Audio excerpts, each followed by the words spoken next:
বাংলাদেশে বাংলাদেশে প্রচুর পরিমাণে চাকরির সুযোগ রয়েছে, প্রচুর পরিমাণে কর্মক্ষেত্র খালি রয়েছে।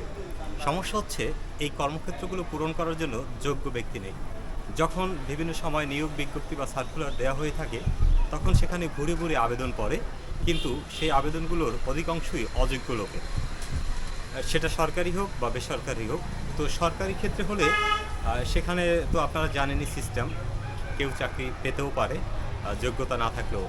আর বেসরকারি এখন বিশেষ করে আইটি সেক্টর যেটা, সেই আইটি সেক্টরে কিন্তু প্রচুর কাজ, এবং যেখান থেকে খুব উঁচু মানে আপনি আপনার মেধা শ্রমকে বিক্রি করতে পারেন, কিন্তু যোগ্যতার অভাবে সেটা হয় না।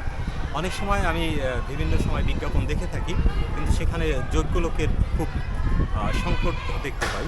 তো আমাদের সমাজে অনেক যোগ্য লোক রয়েছে, যেমন বিভিন্ন সভাপতি, সাধারণ সম্পাদক, এগুলো বিভিন্ন সংগঠনের পথে ঘাটে অনেক সময় রয়েছে।